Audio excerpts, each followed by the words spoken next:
Howdy folks, and welcome to Tiny Tent Show, episode number 29, featuring a world-class multi-instrumentalist who also just so happens to have a key to the big top.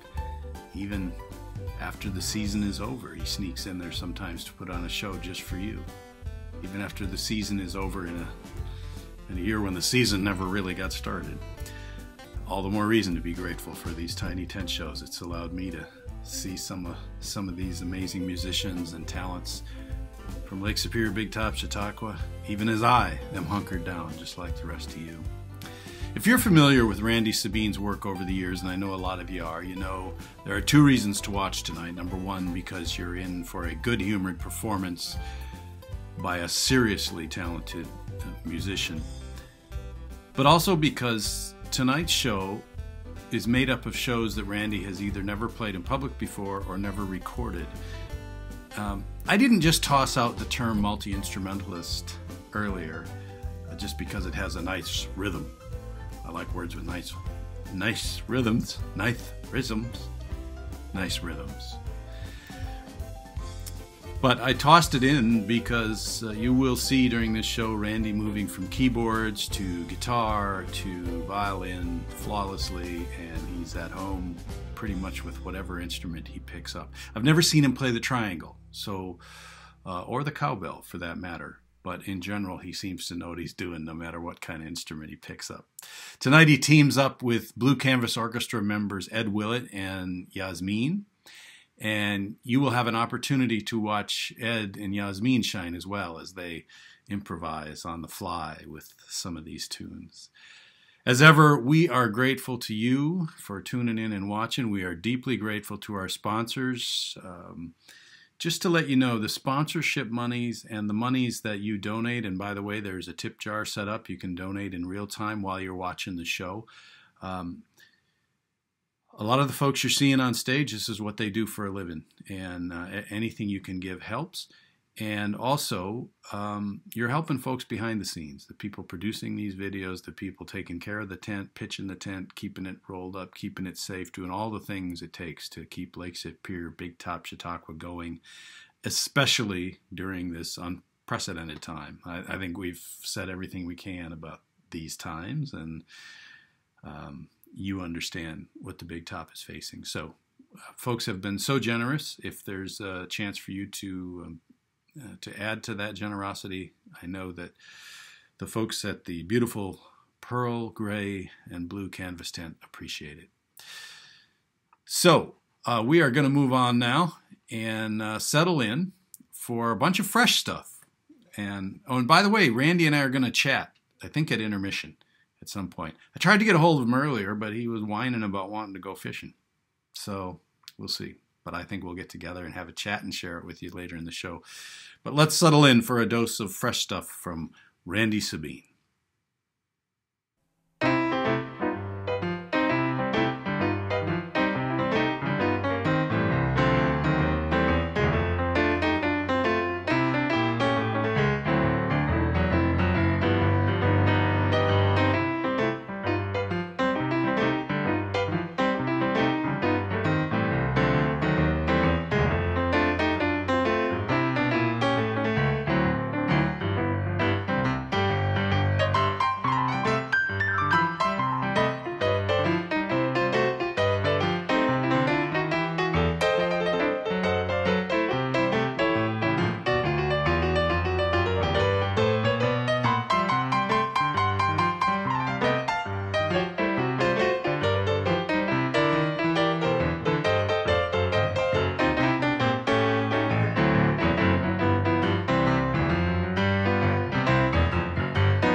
All right.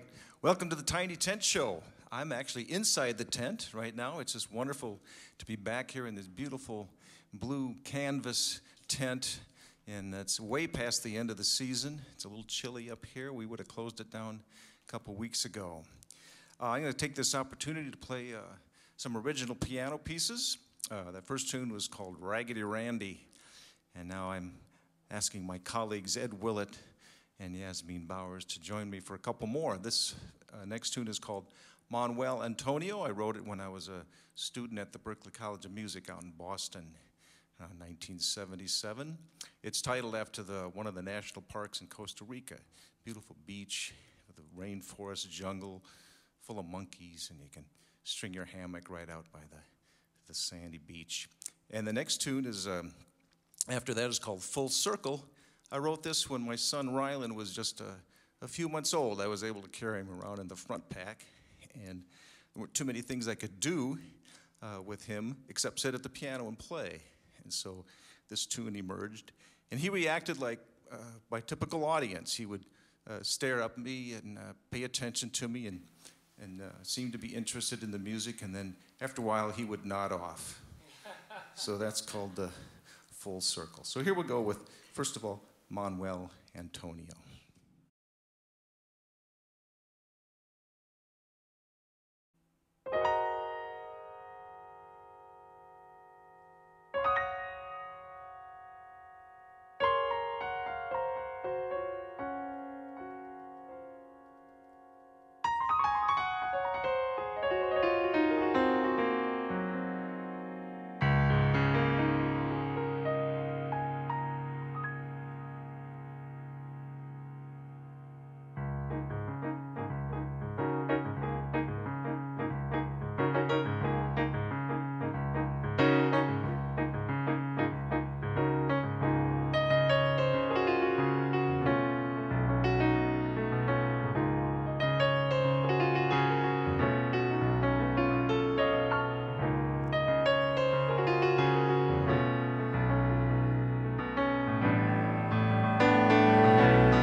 Thanks, you guys. You know, this is the first time that was ever performed publicly. What? It's always been played inside my living room and, you know, just by myself. So this is just wonderful. Awesome. This is the kind of thing that can happen inside this tent. All right. Same thing with Full Circle, this next tune. Oh, nice. Debut performance. Wow. I'm glad all of you could be out there seeing it live for the first time.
All right, here's a tune I wrote that was it's a love song inspired by Al Gore.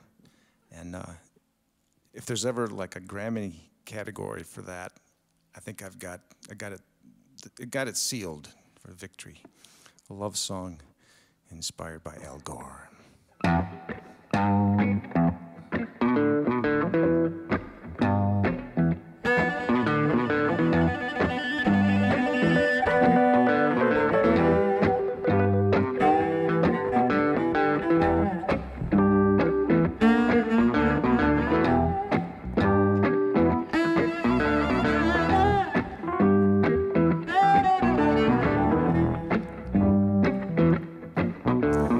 Who turned up the thermostat? I can hardly breathe. If we don't open a window soon, I'm gonna have to leave. Sorry for the inconvenience. Sometimes the truth is hard to see. Is it getting hot in here? Or is it just me?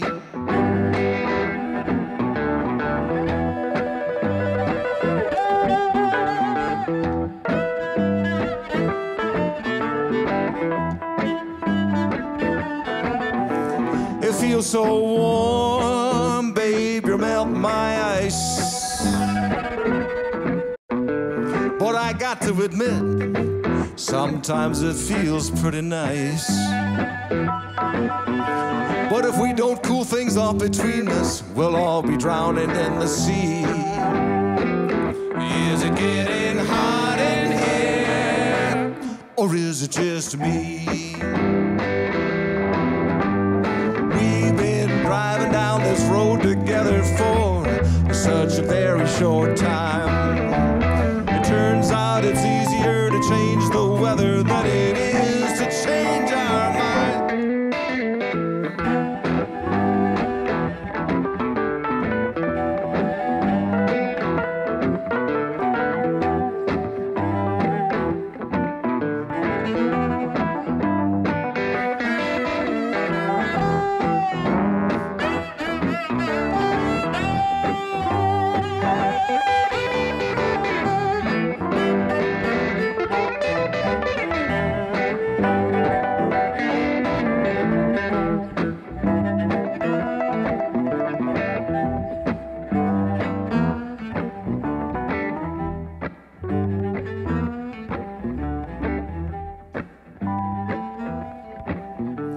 Don't come any closer, man, I can't stand the heat. Oh, I hate to quit you, baby. You know this life has sure been sweet. But we need a new direction. We got to get back on our feet. Is it getting hot in here? Or is it just me? Is it getting hot in here? Or is it just me? Is it just me? Or you feel it too? Oh, wow.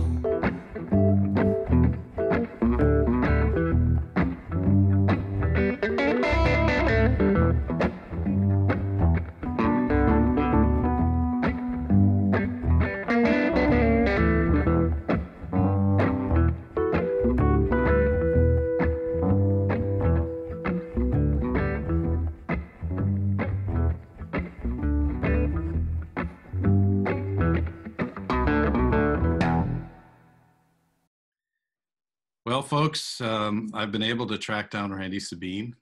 Big sacrifice for Randy. I am led to understand that today is the last opportunity to go fly fishing in, is it Sawyer County?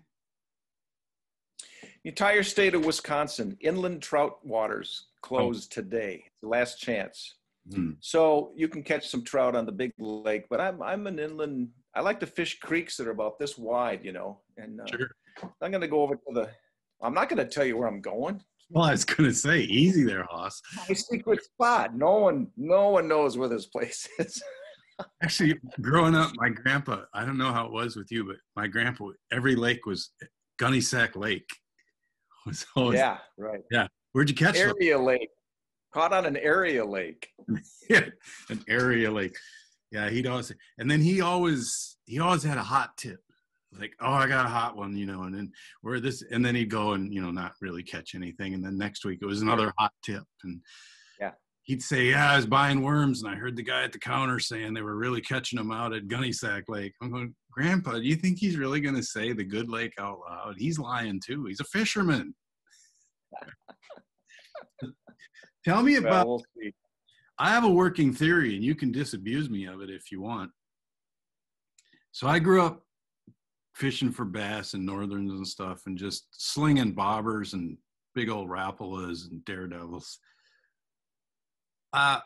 We had an old fly fishing rod up in the closet. I think it belonged to my grandpa, and it was bamboo or something. And now when I look back at it, I just cringe because we wrecked it, and it probably probably might have been worth a little something right now. But we just never went in for that fly fishing.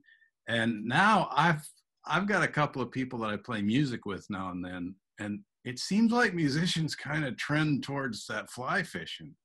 And it's a little, it's a little precious. It's a little like guitars and instruments. Like, oh, I see you're running the Gibson A340 with the humbucker pickups and so maybe speak to that fly fishing.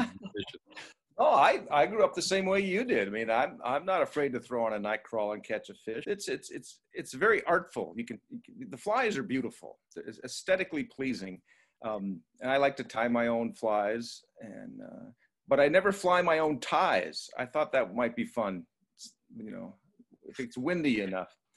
But I like the rods. You mentioned bamboo. I've got my dad's Orvis bamboo rod, which is very light. I have my great grandmother's bamboo rod as well, which it's like a surf rod. It weighs a ton. But it's just another method of not catching a fish. You can throw a spinner out there and not catch fish, and you can throw a fly out there and not catch. So it's nice to have a lot of options. My impression to not catch any fish. My impression is you can not catch a lot of fish cheaper if you don't use a fly rod. Well, you have to go. If you want to catch a fish, you've got to go. This is a good point. Increases your chances of catching a fish.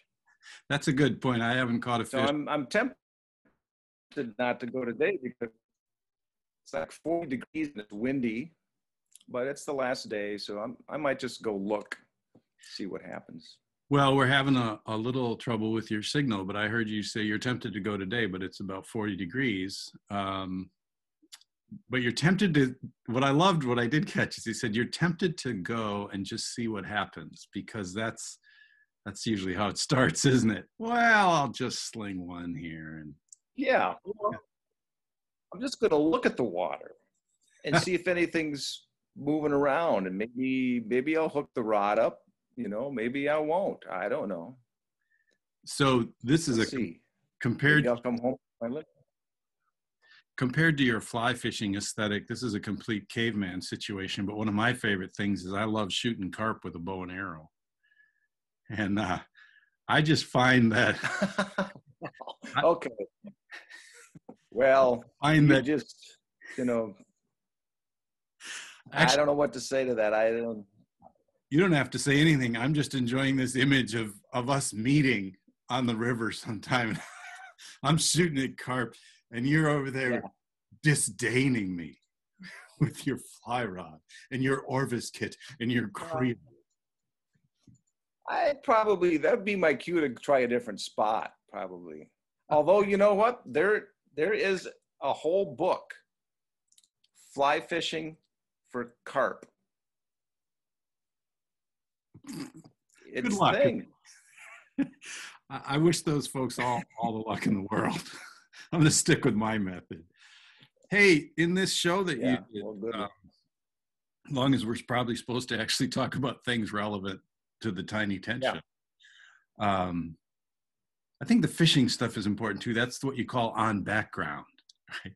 Knowing what the folks know about us fishing now, that will just inform and flavor the performance that they're about to see.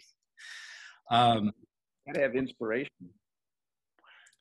But what I was going to ask you is much of the music that's in the show tonight is music that is you've either never performed in public before or hasn't been recorded.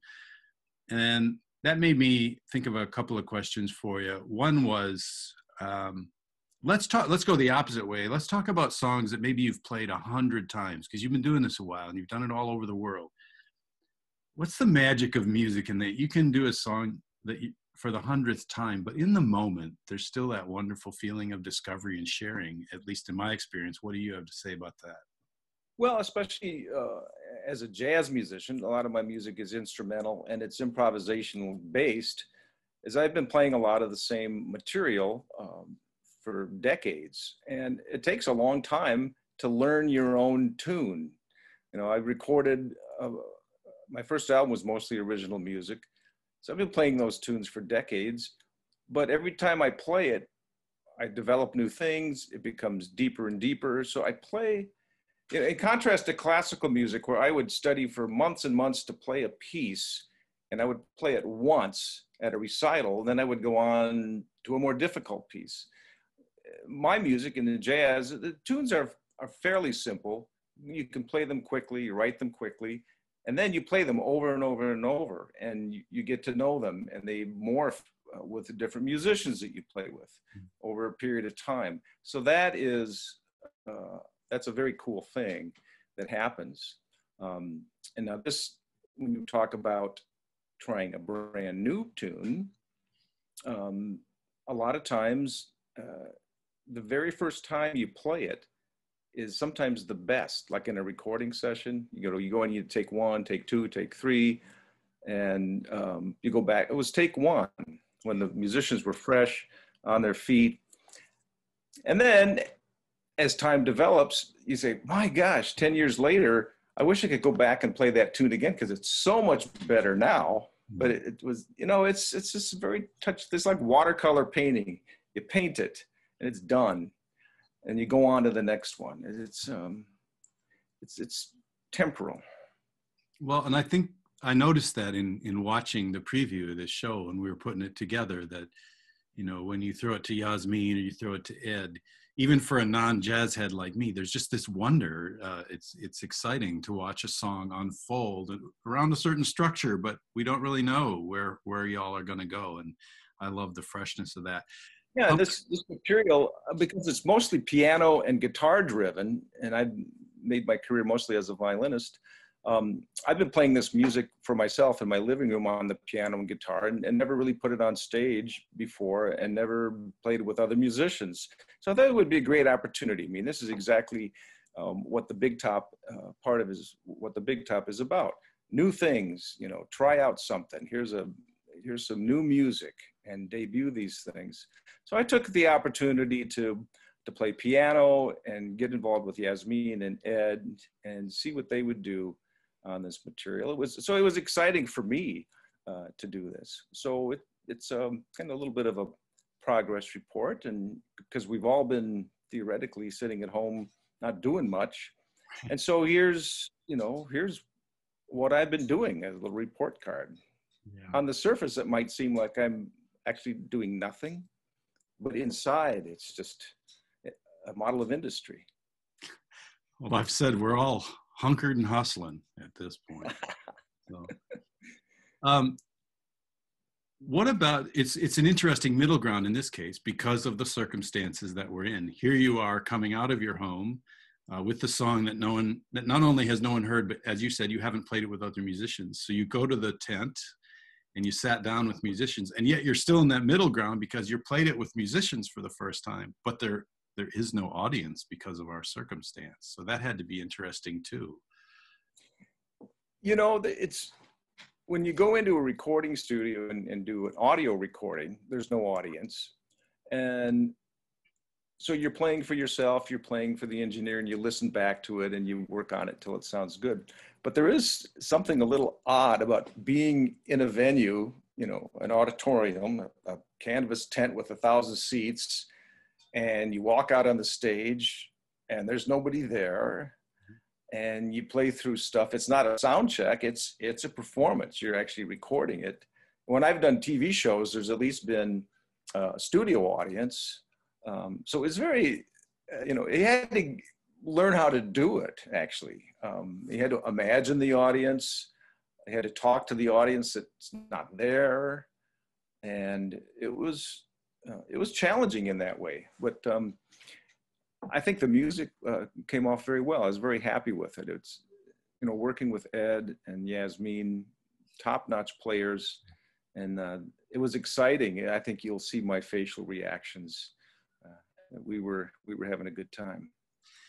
Yeah, I think you definitely still make that connection. I know I've done a series of streaming events, both readings and musical, and the impression I've taken, and this is a very amateur take, but to me, doing the streaming events or the event like Tiny Tent Show that you just put together, I think of it in terms almost of the difference between stage acting and film acting. Stage acting, when we're on stage, there are certain beats, you let applause grow, swell and fade, a laugh swell and fade, all that sort of thing. And with this, Sure. if you comport yourself in that same stage presence, it looks odd and out of place. But if you're almost talking directly to each individual person who's sitting at home watching, then I think it works fine. Don't get me wrong, I think we both have just enough ego that it would be nice to hear people clap again. Yeah. I say that. Well, I've played music and didn't get applause before, so I can handle that. I can give you I'll do the short version, but I can do 5 minutes on what it feels like to be on a really big stage and have one very tiny little drop of sweat slowly working its way down the back of your neck because things ain't going the way you hoped. Well, this was great, Randy. Thanks for taking time out of your busy fishing schedule, and I hope you do get out this afternoon. Yeah, I enjoy shooting the breeze with you, and we like to poke fun back and forth. But I really do hope you get some of that good outdoor time this afternoon. And thanks so much for the show that folks are watching here. And it's just great to see you guys, you and Yazmin and Ed, stretch out on stage with some fresh stuff. It was great. All right, nice to see you, Mike. Take care. Hey, on the road.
All right, that was a little thing I wrote called the Shoreline Rag.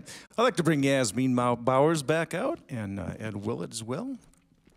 Back in the late 80s, I was invited to be an artist in residence in this beautiful town in Colorado, Crested Butte, Colorado. And when I arrived there, they said, your job is to work with the children in the morning, and then after lunch, we'd like you to work on your art. So I went skiing and wrote a whole bunch of materials called The Sound of Fish Dreaming, or Sketches of Crested Butte, Colorado. And this is the tune called Donitas, named after a Mexican restaurant on the main drag. Donitas.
All right, here's a brand new tune. I know a lot of us musicians were completely out of work, and I fell right into it, actually. I was very comfortable not doing anything, not getting in my car, driving anywhere, not loading my gear up. Gave me a lot of time to play the piano, and look out the window with my guitar. And when you do stuff like that, sometimes you create a new piece. And so this little thing arrived during the pandemic. It's really hard to title instrumental tunes. So I'm just calling this Waiting for Spring in Washburn, Wisconsin during the pandemic of 2020.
Waiting for spring in Washburn, Wisconsin during the pandemic of 2020.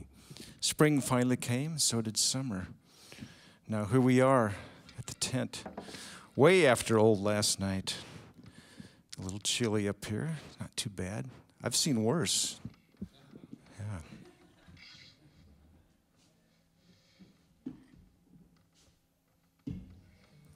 So we're going into the fall and the winter. Let's see what people write now as we go into the darkness. Well, happy songs. I hope. This is something I wrote long before I even thought a pandemic could possibly even happen. This is sort of a pandemic of its own.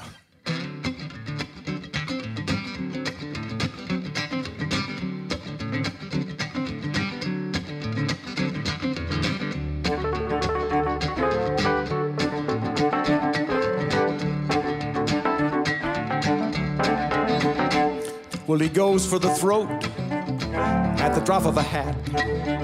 He'll get your goat right off of the bat.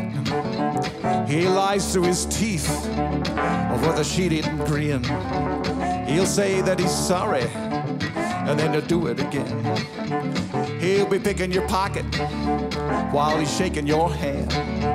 He'll stab you in the back while you're sinking the sand. Oh, look at him go. Oh, no, no, no, no, no, no, he's the CEO. He does whatever it takes for the bottom line. He takes whatever he wants. Well, that seems just fine. He'll take the shirt off your back if you run out of gas. He'll catch you with your pants down just to cover his ass. He'll be raking it in while he's robbing you blind. Oh, we take it on the chin. Oh, must be out of our minds. Oh, look at him go. Oh, no, no, no, no, no, no, he's the CEO. CEO, yo, yo, yo, yo. CEO.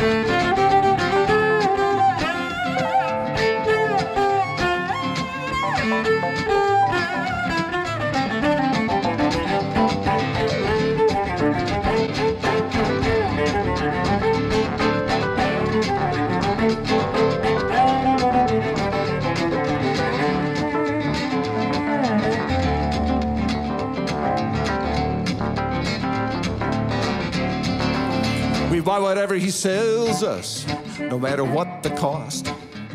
We do whatever he tells us, 'cause he's the boss. Well, he knows all the secrets. He's got a license to kill. He says he'll never use it, but you can bet that he will. Well, he'll muddy the water and blacken the air. He'll marry his own daughter. He doesn't even care. Oh, look at him go. Oh, no, no, no, no, no, no, he's the CEO. The CEO, yo, yo, yo, yo. CEO. The CEO, CEO.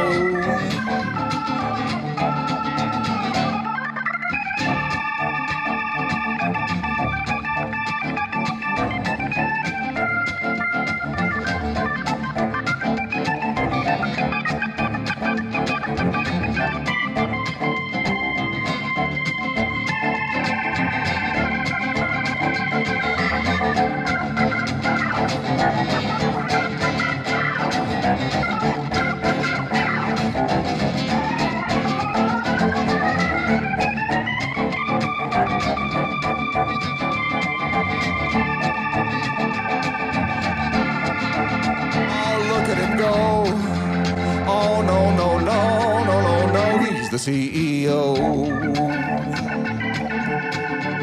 Oh, look at him go. Oh, no, no, no, no, no, no, he's the CEO.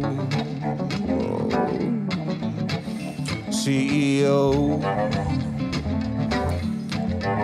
Oh, no.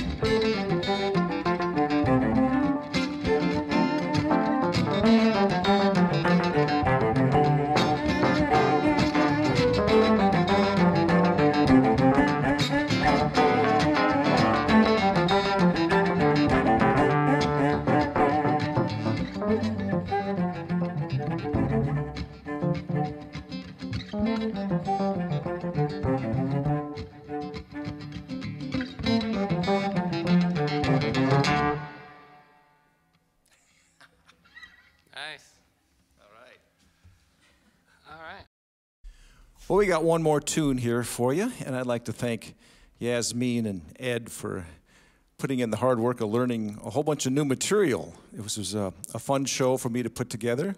I haven't done my own show on the big top stage for a long time. It's part of the BCO. I get to contribute a number or two, and we do our shows, or sometimes in the house shows, they'll take one of my suggestions. But it's really nice to be able to be on this fabulous stage and be able to play my own original material, basically world premieres of this material. We talked a little bit about composing instrumental music. It's difficult to name them, but in this case I had the title first. I knew it was going to be a waltz, and I knew it was going to be for this guy I know named Walter. It's going to be called Waltz, Waltz. And you can only walk around with that in your head for so long until you actually have to write the tune, just so you can actually say the phrase in public, waltz, waltz. 1, 2, 3, 1, 2.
Thank you very much, everybody. See you around.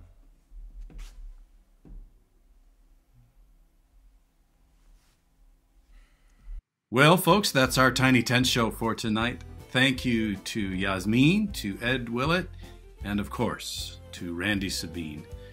And a gigantic thank you to our sponsors, Jim and Joy Perry, Memorial Medical Center, Rondeau's True Value in Cable, Wisconsin, Pete and Colleen McIntyre, Pete and Sara Richter, Myra Ehnert. And again, as we said earlier, if there's any way that you can join these sponsors, we certainly hope that you will consider it. Until we can sell tickets to attend the real deal, this is what keeps the tent pitched and keeps the talent talenting. And I intend, again, as always, to include those folks behind the scenes, the folks you don't see framed on the stage. There's a lot of other folks putting in time and effort here. One programming note, folks, we are planning a Halloween Tiny Tent Show, and we're having a call for photos. Dig out your favorite Halloween photo, or photos. Send it to marketing@bigtop.org by October 26th, and possibly be featured in our Halloween show that will air at 7 p.m. on Friday, October 30th. Dig out those crazy costume photos. We'd love to see them. In these times, more than ever, we are grateful for your time and attention, and I hope you're taking care of yourself, taking care of your neighbors, and that you're receiving some of the same in return. And now the time has come, not to say goodbye, but to do as we do where I come from, and that is to say, well, I suppose, forward.